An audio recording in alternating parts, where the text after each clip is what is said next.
Great. So welcome everybody to the second talk this semester. So we have a great speaker today, Oleg Pikhurko from University of Warwick. Again, I will not tell you all his distinctions because I put his short biography together with an abstract. So it's a great pleasure to have Oleg, and he will talk about finite hypergraph families with rich extremal Turan constructions. Please, Oleg. Yeah, thank you, Benny, for the invitation. It's really great. There is another nice active discrete mathematics seminar. So today I'll talk about some joint work with Xizhi Liu, who's also postdoc at Warwick. And so what we'll talk about how to generate finite forbidden families for which extremal graphs are very rich. So we'll come to this a bit later. So maybe let me start with definitions just to make sure that we are on the same foot. Also, if you have any questions, yeah, please write in chat or unmute yourself and ask. So just quickly recall, what's the Turan problem for K-graphs? So you have a K-graph is just a collection of K-sets. And we have some family K-F, which we call forbidden, some graphs which we don't allow. And just subgraph, it means you just remove vertices and edges. And Turan function is you given two parameters, n and f, and you want to maximize number of edges in a hypergraph H on n vertices, which doesn't contain any element from f as a subgraph. So that's the Turan function. And bracket n is usually means set 1 to n, just some set of size n. And maybe just to here's some basic examples, just to make sure that everybody's happy with definition. So for example, if you forbid two edge paths, then of course your edge has to be just a matching. So maximum size is n over 2. And one of the first non-trivial results was result by Mantel. So if you forbid triangle, then the answer is n square over 4. And more generally, Turan showed that if you forbid clique on, say, r plus 1 vertices, then the best you can do is to take r-partite graph. And then, of course, you take complete one, and you make it almost balanced. So these are like one of the earliest results. And today, so I want to look at asymptotically. So if you look at this function, x and f, it's between 0 and n choose k. So it makes sense to normalize it by n choose k. So now this ratio is between 0 and 1. And then it's not hard to show that by simple averaging, then this ratio does not increase with n. So you can define Turan density. So I'll use this pi of f. So again, you're given like family f. And what is pi of f is basically maximum ratio in a large graph of k edges you can put without creating any copy of f. So that's the Turan density. Yeah, and one direction of research was to consider the set of possible Turan densities. So that's some subset of interval 0, 1. And also you can look at a finite f. So it's clearly a smaller subset. And for graphs, the classical Erdős-Stone-Szymonovitch theorem says, well, we know the set exactly and much more, but basically it's a countable set and points accumulate to 1. So it has simple structure. So asymptotically graphs are well understood. But now if you move to hypergraphs, then the problem is much more difficult. So one observation due to Brown and Szymonovitch is that if you look at densities and take any infinite families, then if you take larger and larger subfamilies, that the densities converge. So in other words, this set of finite densities is dense in the set of all possible densities. And one of the results by Erdős from 60s was that if you look above 0, then there is a whole interval which doesn't contain any density. And so, so he called it alpha a jump. If after alpha you can find an open interval which doesn't contain any Turan densities, in particular, any number in this interval is a jump, according to this definition. And a famous question of Erdős was if every alpha a jump, and it was disproved by in breakthrough paper by Franken and Rodel. And then people use this technique, and there are many results where people proved that many new values are not jumps. So basically, again, you're not jump if Turan density accumulate to you from above. And somehow it's very difficult to come up with examples. And yeah, all these techniques, papers, they use the same method of Frankel Rodel. So yes. So Oleg, when we say not jump, we always want to take finite family. Are we allowed to take also? Because I didn't say here. So if you look at this in infinite family, you can show it later on the slide. It's closure of finite family. And so if infinite family avoids some open interval, then a finite family avoids it too. So if you take this definition, so here you can replace by finite graphs. So without changing it, you can put this finite. Okay. Yeah, and then in a paper called Hypergraphs Do Jump, Baber and Talbot using the Flock algebras. So that's the meaning for this symbol. So proof relies on computer. They establish some intervals where you have non-jumps, where no Turan density occurs outside of this interval of Erdős. Yeah, but still, yeah, they couldn't get exactly 2 nines. And it seems like whether 2 nines is a jump, yeah, it's a famous open question. Yeah, so it's not hard to argue that this set is closed. And so it's closure of set of finite densities.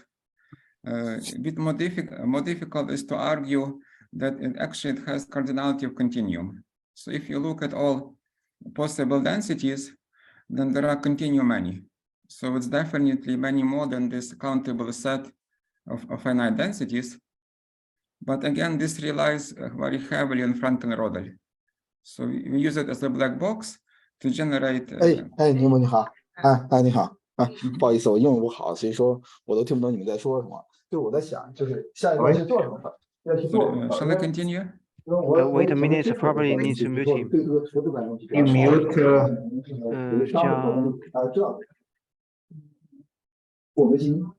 Can you mute the second? So maybe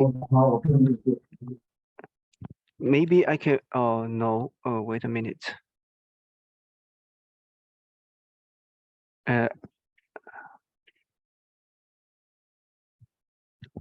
Maybe let's just continue. Okay. I actually I muted everyone because I can't find his name. Mute everybody. If people have questions, please maybe write on chat, and then I will read the question for Oleg. Let's do like that. Okay, please, Oleg. Yeah, and then kind of some consequences is, well, if you have uncountable set, then you have accumulations from right for many points.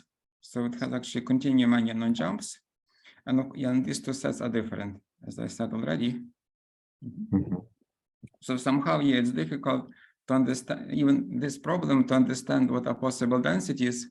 When you can choose your family, it's still quite difficult.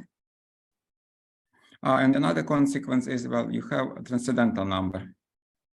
If you allow any families of hypergraphs. So it's all for hypergraphs.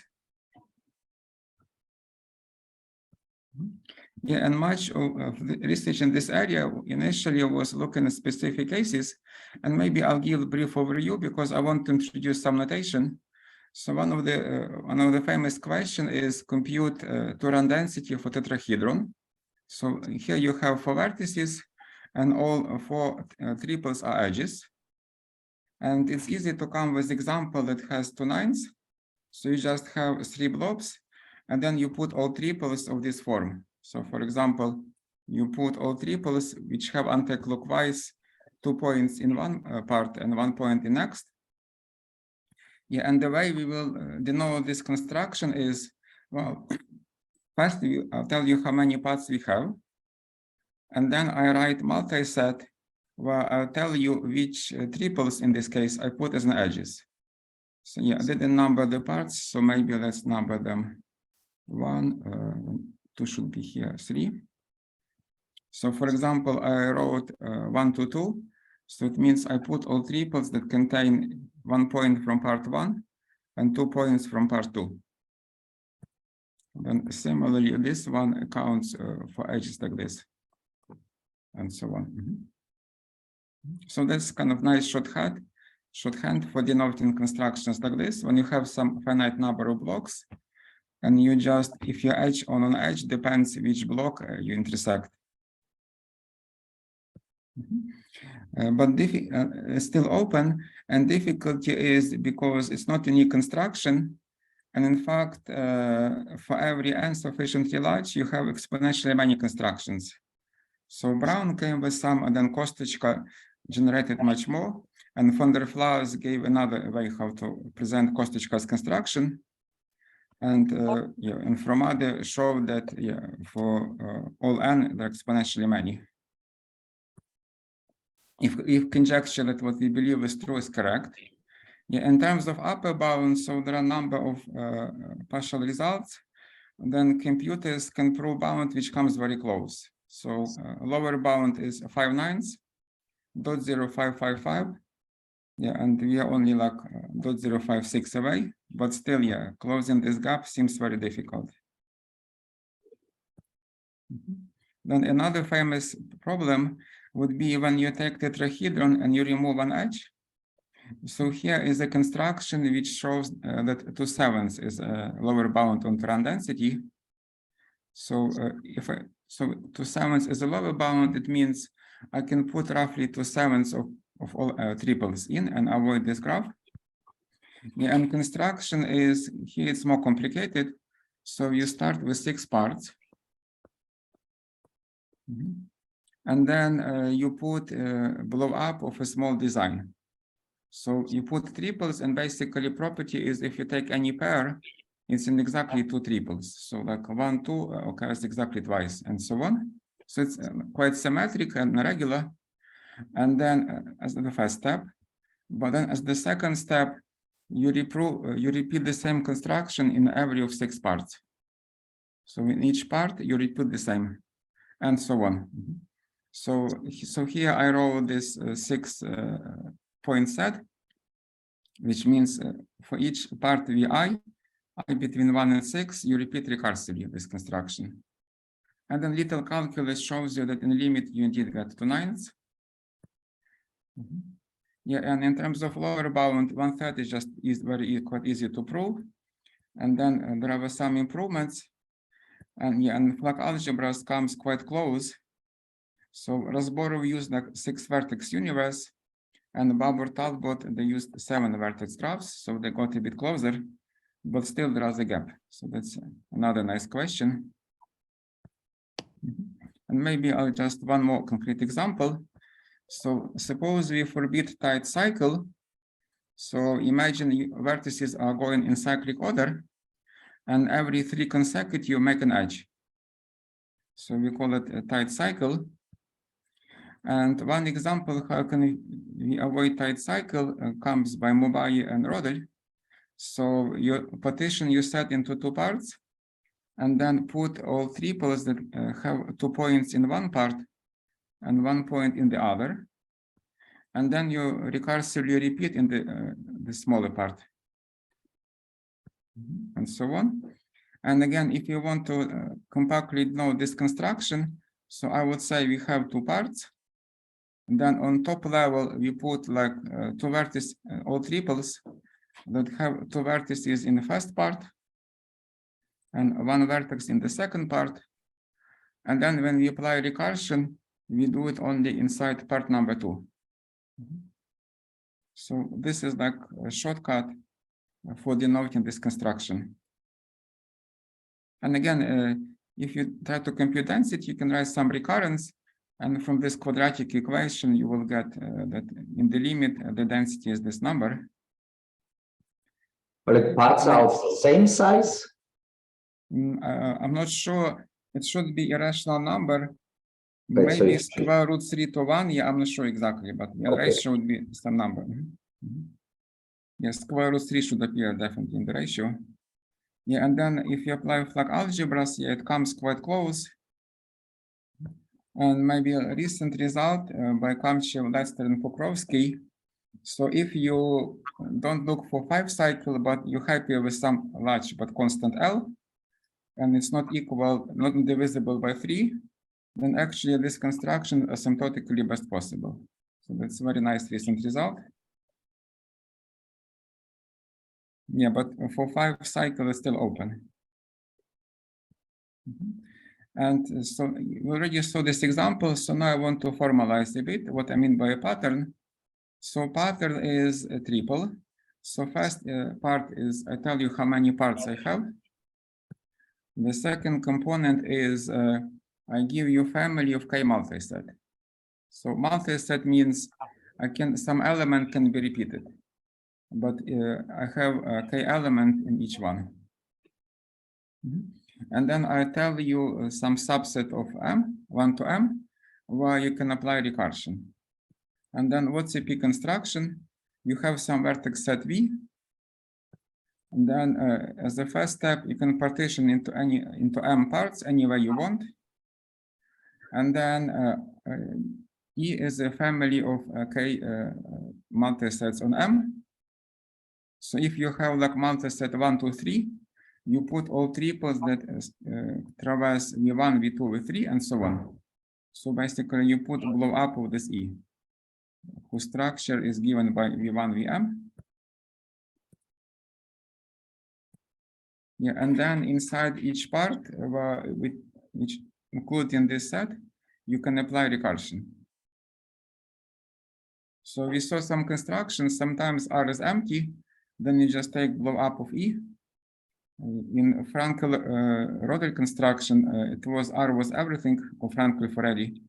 So R was set M, and for this tight cycle, yeah, R was just some subset of M.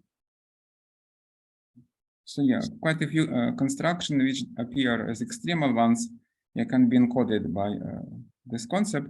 Yeah, so in the previous slide, we saw this type of construction.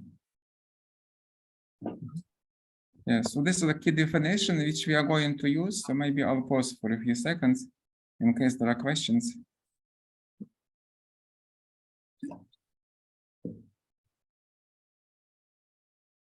So again, generally, a pattern is a way how to allows you to generate large hypergraphs, some kind of template, which tells you where you can put edges.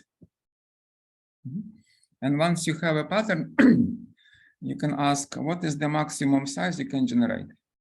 So for example, perhaps if your pattern is just, you have 2 parts, and you have just one set, 1, 2, then it means you're allowed to take bipartite graphs, complete bipartite. And the maximum size would be just take balanced one. So in this case, lambda p of n will be n squared over 4. Yeah, and then it's not hard to argue that if you look at this ratio, again, you normalize it. Maximum is n choose k, so you make it between 0 and 1. And then basically this limit tends to 0, because again, this ratio does not increase. It's not hard to show. Yeah, and so you can, we call it Lagrangian, you can call it density. So given a pattern, you get some number, roughly what is the fraction of edges you can put if you use this pattern for large graphs. And how is it related to Turan families? So just one more definition. So I call pattern minimal if whenever you remove a point, its density drops down. So one example of... Oleg, what do you mean remove a point? Remove this set from E or remove? Yes, so I mean I remove point from parts, and every edge that contains this point is removed. So maybe let me just do an example. So maybe trivial example would be, so suppose my pattern tells like this. So it's 3, And then I have sets 1, 2, and 1, 3. And no recursion. Then P minus 3, it will be equal. Basically, I have 2 points. And I have only edge 1, 2, and again, no recursion. So we know here already density which you can attain is 1/2. And if you look in the previous one, it doesn't really help you to have extra set because you still get only 1/2 density. Yeah, so this one is not minimal.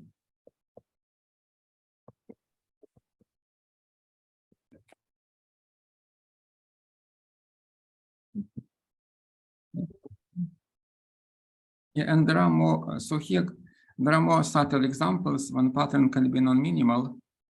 Maybe I'll just, okay. Yeah, and then the result is... So you remove really full part, right? Yeah, I remove all really vertex full part and all edges with all kind of pairs from E which touching it. Yeah, and whatever uses it goes away. Like in terms of hypergraphs, I tell you I remove 3. So what is gone? This part is gone, and all edges that touch it also gone.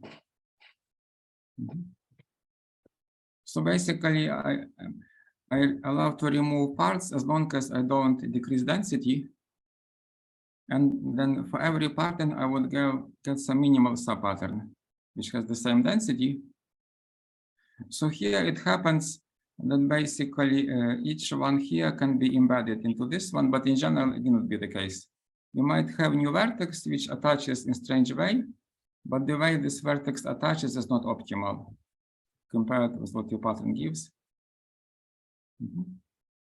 Yeah, and then back at years ago, so I proved that if you have any minimal pattern, then some kind of inverse Turan problem. So you give me a kind of construction for hypergraphs, then I can find a finite F.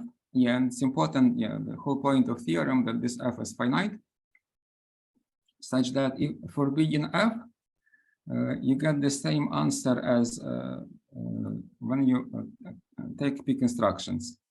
So these two functions are the same, and moreover, maximum F3 graphs are exactly maximum P constructions. So maybe in this easy case, if your pattern is bipartite graphs, then like one example which works here is just take, let's see, probably triangle works, yeah.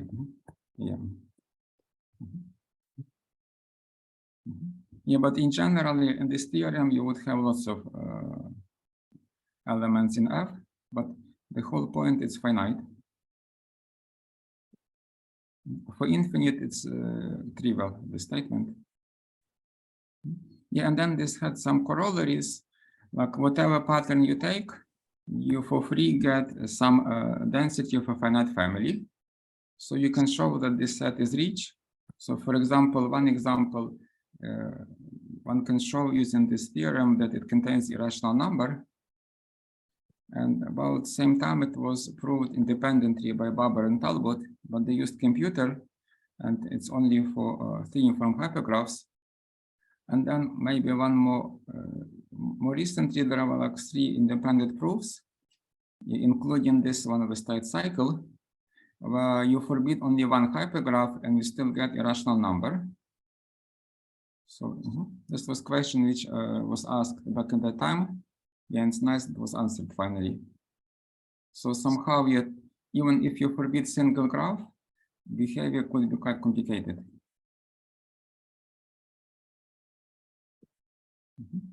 And today I want to talk about result with Xizhi Liu, where basically instead of having one pattern, we have many patterns. We allow them to mix. So here is the setup. So I have some set of patterns pi. So each pi is a pattern, it's minimal. And yeah, and in our theorem, the set has to be finite. We don't know how to deal with infinitely many patterns.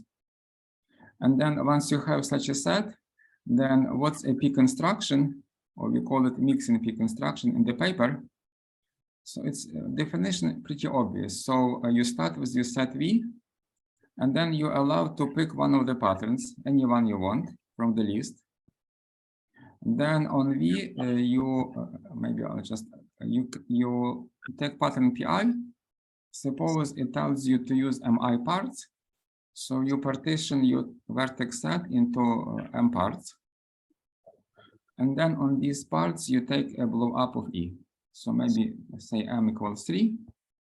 And E says just take all transversal edges. So on the top level, you put this. And then if you look at this pattern PI, and if Ri is non-empty, then if you have some recursive part, then you can repeat inside these parts. So maybe it's good if I draw some example for these two patterns. So what will be P construction here? So on the top level, I have two choices. I can either pick 3 parts. And this tells me just put all triples like this. And then I have parts number 1 and 2 recursive. So it means here I can put any construction I want. So perhaps, let's say, for example, on the second level, I again put P1 here, but in the second part, I may choose to use P2, which looks like this, and so on. Or on the top level, I can use second construction. So I take 2 sets, V1, V2. Then I put all triples 1, 1, 2. And here I'm allowed to recurse. So on the second level, again, I can use any construction I want. Yeah, perhaps in this case, I chose to use P1. And then again, I can recurse into 2 parts and so on. So it's the same as the previous definition, except on each level, I can choose any new pattern from my list. And there are no restrictions how I mix them. So you can choose any new pattern on each level, and for different parts, you can choose different thing, right? It's always so like exactly on the left, here, like on level 2, I have like 2 recursive parts. And on each one, I can work independently. So here I use P1, and here I use P2, for example. So what you get is like a tree structure, right? It's a root, you choose first thing, you can go both ways. And then, Yes, so you get tree structure. On each node, you would label which PI you use at every point. And then you have to tell me like how these sets look like. And this would describe your construction exactly. Yeah, and then sigma P, that'd be the set of all P constructions. And again, given like this family P, we can ask what is the maximum edges you can attain if you use a P construction, and we call it lambda P of n. And so the main result with Xizhi is, again, so if you give me a finite list of finite minimal patterns, then there exists a finite family F such that Turan problem for F is answered by this pi. So extremal function for F is exactly what is maximal, what is attained by P constructions. And if you look at any maximum F3 hypergraph, these are exactly maximum P construction for every given order n. Excuse me. So is PI minimal like really necessary here? Yeah, that's a very good question. So yeah, we don't know. Christian Raye and Xizhi Liu maybe drew in one paper, they proved that if you don't have recursive part and you have only simple sets, I might be wrong, I need to check the paper, then it doesn't have to be minimal. In our proof, we don't know. We thought a little bit, but that proof definitely becomes much more complicated. So yeah, I don't know. It's So a very good question. The other question is, well, mixing up those patterns give you usually higher density or lower density, I guess lower. That's another very good question. So which probably next line on my slide. So you can define again, what is the maximum density you can attain if you mix pattern? And here, like maybe disappointingly, the answer is basically you just take maximum among numbers which are given by a single pattern. So if you talk about densities, and then mixing pattern doesn't change anything. And somehow, if you do calculations, you can easily convince yourself this is the case, because you partition your set into large parts, and somehow by induction you can prove that it doesn't make sense to use lower density pattern. Yeah, so but it will still give us some more smaller densities, right? Like smaller. So you can always, if you have if this maximum is attained for some PI, you can always use this PI at every level, everywhere. So you can always attain this lambda PI. So we have this equality. And the main point of this theorem, we don't add new Turan densities, but what we do, we get some examples where extremal graphs have like rich structure. I'll give some applications in a moment. Okay, thank you. So in terms of talking about this set pi finite k, yeah, we don't increase it by this theorem compared to the previous one. We don't anything new. But what we do when you have some element here coming from a pattern, then we can, I'll come to this in a moment, we can find problems where extremal graphs are quite rich. So maybe it's not very clear now, but when I come to this point, hopefully be clear what's going on. So again, we don't reach new Turan densities with this generalization, but we show that some Turan densities are attained in much richer way. This is not, isn't this clear? Because, you know, maximum is attained by maximum pattern, but if I want to kind of feel in between, right, to go below, then it looks like it depends what I use in blobs. And you're saying that way I don't get, like whatever I get that way, I could have achieved just using one single pattern. Yeah, exactly. What happened if you talk about exact value, that for some bounded size parts, some other patterns could win, whose like asymptotic density is smaller. And so we wrote this theorem in a more general way, where we don't claim that all these are the same, in case it didn't change proof much. So we allowed these lambdas to be different. But so far in all applications which are of interest, all these lambdas are the same.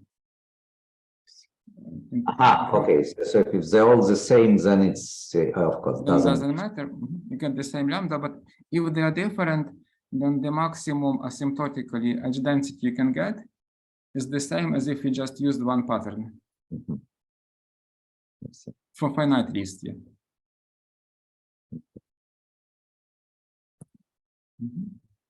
Yeah, and then I'll talk about some applications and then maybe sketch some proof if time permits. So one application was look at problems which there was no stability. So how can we formalize it? So suppose I have some forbidden family F. So let psi of F be maximum T,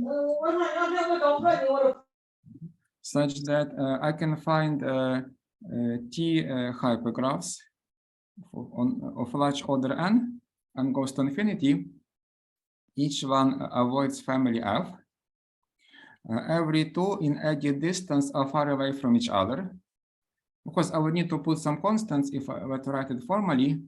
And then each of these hypergraphs GI is almost extremal. So if I look at its edge density, given that it is free, its edge density is asymptotically best possible. So in other words, psi of T, in some way, maximum number of different constructions that are asymptotically optimal, and every two are far away from each other. So in particular, if psi of T is larger than 1, then we don't have stability. So there are it leaves two different graphs which attain this pi asymptotically, but which are far away from each other. It leaves some epsilon n to r away for some constant positive epsilon. Yeah, and first such example was constructed by Xizhi Liu and Bai. So they found finite three-graph family F, where the stability number or instability number is 2. So it had essentially two different examples that attain the maximum. Then with Christian Reyer, they found for every R and for every T, they could come with example when there are exactly T different constructions. And then Hou, Liu, Mubai, and Zhang, they found for three graphs a finite family such that stability number is infinity. So for every T and large N, you can find at least T different examples, every two far away from each other. And extra bonus of their construction is that for infinitely many N, if you look at exactly extremal hypergraphs, so there are at least linear time in N of them. So it had these two interesting properties. Many constructions from limit point of view asymptotically. And if you zoom on exact value, you still see many constructions. Yeah, and one applications of our theorem, yeah, this is the same Liu in all these results, is the following, that we can find finite three-graph family F such that this number is infinity, so it's very strongly non-stable. And then if you take large N and you look at exactly extremal graphs, then there are exponentially many of them.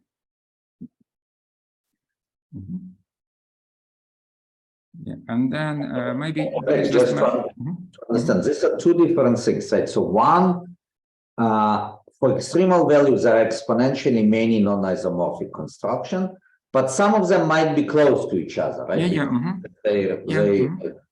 But in addition to that, there are these asymptotic constructions which are for any T, there are T constructions which are far away from each other, right? So these two things together. Yeah, yeah. So these two properties are not related to each other directly. So there are examples when you have one but not the other, or these two. But so it's nice that in one example you can get both at the same time. So, for example, can I ask you? So K for 3, right? So K for 3 has exponentially many non-isomorphic constructions, but it doesn't have two constructions, or we don't know, which are far from each other. No, if we believe conjecture, it would have also this property that this holds. Yeah. So tetrahedron, if you prove this conjecture as people believe now, would have these two properties. So there are constructions which look very different. So you have this 3-part construction, and then you can make a 6-part construction with the different triples, and these two will be far away if you take non-trivial 6-part partition. And maybe I just mention, if time permits, I can talk a bit more about how we construct this family F. And there was nice related result of Balog, Clements, and Liu is that in fact you can have a single 3-graph F, which has exponential in a square different constructions. And and here basically one example would be you take two triples, and then so that would be one example, because if you forbid this, you basically insist that UG is a Steiner triple system whenever the divisibility is satisfied, and there are many of these. Or you can do a bit more, you can put maybe such two edges extra, so that's what you forbid. Then your extremal graphs, basically you take a complete 3-parted graph, and then inside here you can put packing, Steiner triple system if the divisibility is satisfied. And then you just use the result of Peter Kivash, that there are so many designs. So So for those graphs or families these papers construct, do they know exactly what's the Turan density for them, or? Yeah, so for this one, Turan density, okay. So if you just look the simple one, when you have two edges sharing two vertices, then Turan density is 0. And for this one, when you have kind of symmetric difference, which is covered by exactly two edges, Turan density is 2/9. And in this paper, they proved that if you take specific n, such that these sizes of these parts, which are almost equal, admit a Steiner triple system, then this is extremal. So they prove this, and then like by result of Kivash, we know that there are lots of Steiner triple systems. Okay, thank you. Yeah, so another nice project would be maybe combine these two together somehow. They got it for infinitely many n, yeah. Perhaps yeah, get for every n. Yeah, and then another kind of applications I wanted to discuss. This was introduced by Leverhulme and Xizhi Liu. So given hypergraph G, you consider its shadow. So we just talk about 3 graphs. So you look at all pairs of vertices which are covered by at least one edge. So that's a shadow, which I denote it as partial G. And then Drew and Xizhi, they look at the question, they wanted to study possible edge shadow densities for every hypergraphs in limit. But here we are interested more in one fragment of all this region. So what we look at, so this is the problem that we will consider now. So I look at those real x between 0 and 1 for given family F, such that I can find almost extremal hypergraph G. So G must have an edge density close to pi of F. And shadow density should be close to X. So here are two properties here. So G is almost extremal. So its edge density is close to maximum. And then which X I can achieve as a shadow density. So this is the question. Somehow I look at all almost optimal constructions. Does it impose some constraint on possible shadows? Yeah. Usually this set is 1 point, but actually the very same paper which I mentioned previously have like 2 point M. So there are two different constructions, and the shadow asymptotically more or less fixed. They have to be 2 specific points. Likewise, in the later paper, this sets of shadows of almost extremal graphs, they can attain any number Q of points. And in this later... Can I ask you, but yes. There is no way to kind of deduce it, right? So if you tell me that there are T constructions which are very far from each other, right? Like in an edit distance. So if I take the shadows, it's not, so you cannot prove it directly that the shadows would be also not give me the same number. It may happen they could give the same number. And for example, these results kind of, in some sense, these graphs are relatively sparse. So in some sense, if you forbid tetrahedron, then you can just kill or make shadows to be complete by adding some small design, which probably won't affect your Turan number. I see. So here you have to pick a careful family, and typically it would contain something like somehow if you have some pair, then this pair you're not allowed to cover because you create some forbidden graph. Okay. Yeah, and using our results, so we were able to find an example of finite family. Well, this set of possible shadows is a counter set. So maybe here idea briefly was we took 2 patterns which attain the same density, but kind of which have different shadows. And then when you mix them, so on the top level, you have choices, use P1 or use P2. And then if you use P, and patterns have if you use P1, then basically P1 covers more pairs than P2. So this corresponds to some subset of interval here, and this to the other subset of interval, and you recurse, so you get this control-like set. I know it's very sketchy, but the idea is that somehow with finite families, you can see like very strange behavior.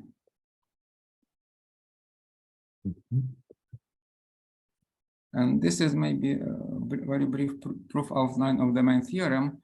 So again, so what we have some family of patterns, and you want to find a finite family F such that being maximum free is the same as being maximum P constructions. And the first step is easy observation is that if so let's look at infinite family F infinity, where you forbid everybody who doesn't embed into a P construction. And in this case, it's excuse me, there's a question in the chat. Let me try to see. Let me go back. Yes, so the question was about definition of this M of F. So in our paper, we use the following, that there exists infinite sequence of N, where this holds these two properties. Then we add it to MF, but then in our construction, you can also attain this pair X, this point X, by construction for every N. Yeah, so in general, it may make difference if you say here whether we look at take sequence of N which contains all large numbers, or we allow take a subsequence of N arbitrarily sparse. I'm not sure about the other results, but for our results, in both definitions, we get this contour set.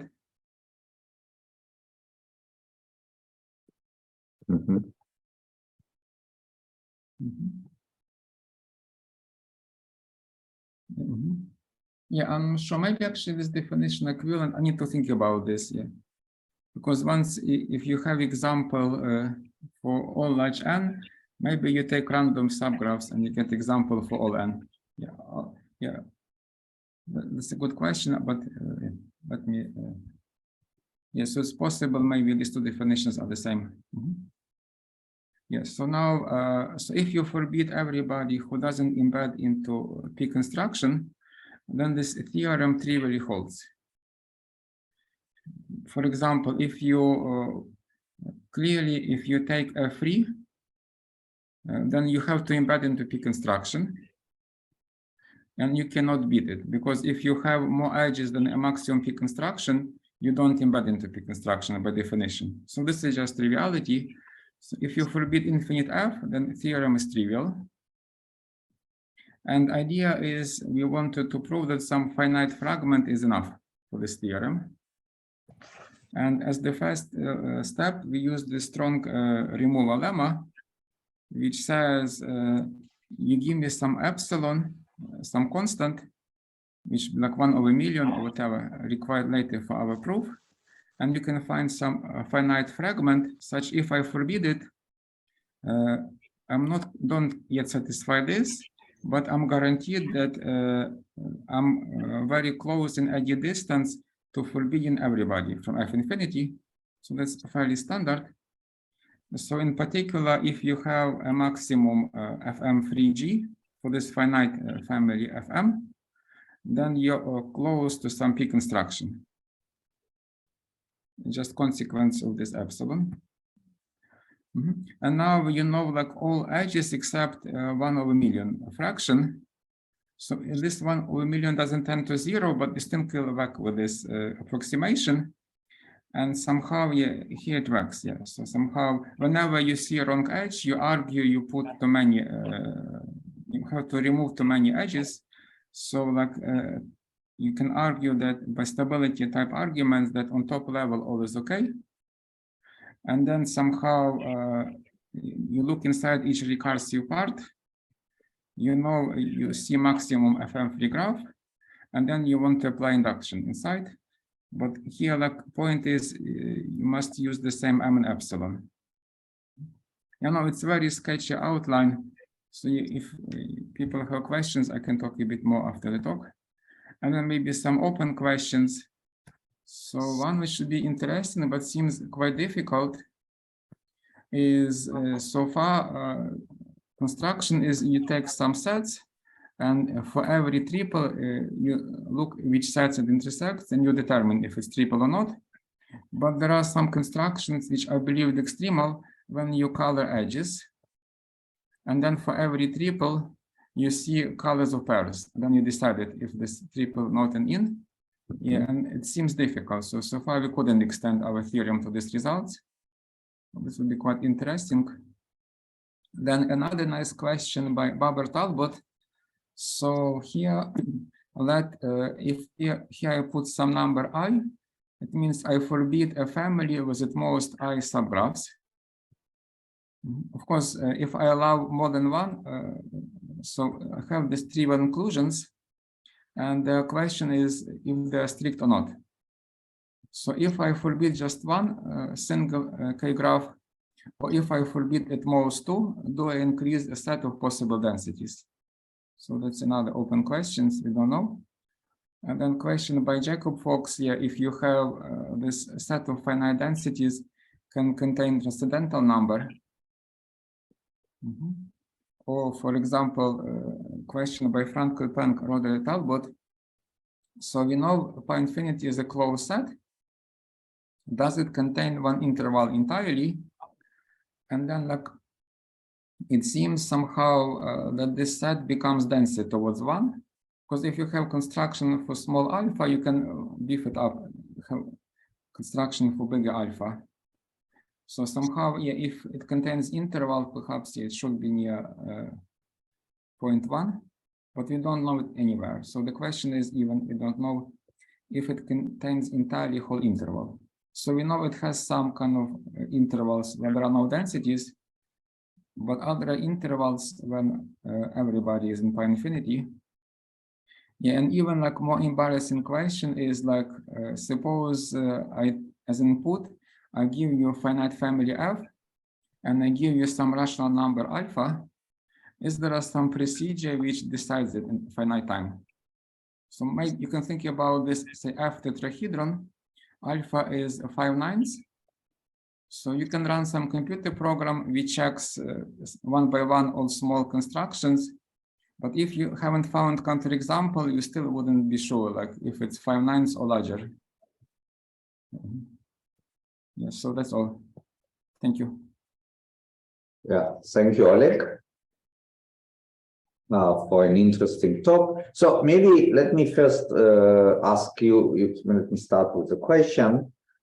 So this first thing which you mentioned, so again, so the idea there is that you take it, say, partition, right, of your ground set, you color, right, so this Girard which you mentioned, you color the pairs. In some color, but now the coloring is that the pairs between two sets all get the same color or not? No, you take any coloring. So here construction of Girard, I believe when you want to maximize number of edges, you take quasi-random coloring, red, blue. So you can choose any coloring of pairs you want, and then you put a quadruple here depending like what a coloring. Maybe example which is more familiar is a bit different when you take a tournament and you say given a tournament you define a three graph whose edges are directed cycles. So that's one. This would be construction of this type. So on pairs you have some binary relation, and then each triple you have some rule which looks at all pairs and decides if it's edge or not. Okay, but then you don't have a partition, right? So then the ground set is just one piece. Yeah. But potentially you can, generalization here when you use both vertices and pairs would be, you would have tournament and say you color vertices with three colors, and then you put a triple depending on orientations and colors of vertices. I see. Yeah, and so the question could be, does it gives you densities or what? Yeah, so can you find finite family of hypergraphs?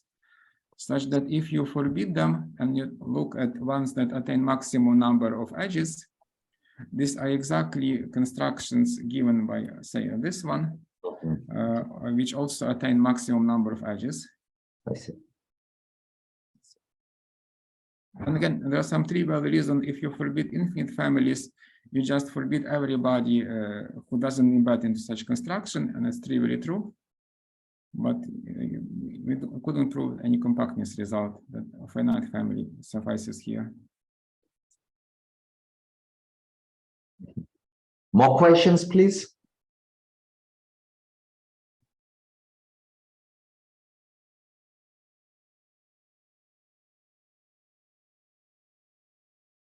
Yes, so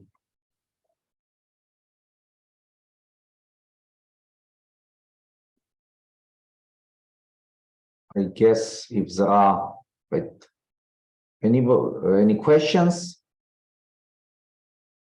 I guess I have a small question.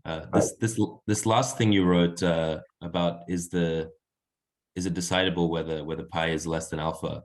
So there's some approximate version of this that is true. Am I remembering that correctly? So how can you kind of get approximate pi? You just enumerate small graphs for each order n, 1, 2, 3. And then basically, if you have a graph of order n, you can blow it up. So you have construction. So assume that BNF3 is invariant under blowing up. And on the other hand, by this monotonicity, the maximum edge density over all n vertex graphs is an upper bound. And then it's known that these two converge to each other. And probably can even prove like rate of convergence as a function of n, how they differ from each other. So if you want to approximate within epsilon, yeah, there are some trivial algorithm.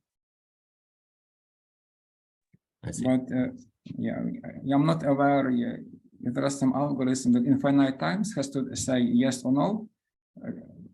You don't care how much time it takes, but it has to stop at the end and say yes or no. Mm-hmm. I see. Interesting.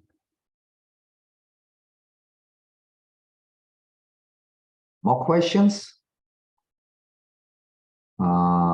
So if there are no more questions, then thank Oleg again. I thank you everybody for coming. Yeah, and then again we will reconvene in a week time, and this time it would be Ishtvan Tomon. And the topic, I will send abstract and title, you can see it online. It would be something about geometry. Thank you again, Oleg, for coming. Yeah, thanks very much. Bye-bye, everybody. Yeah, bye. We can stop recording, I think.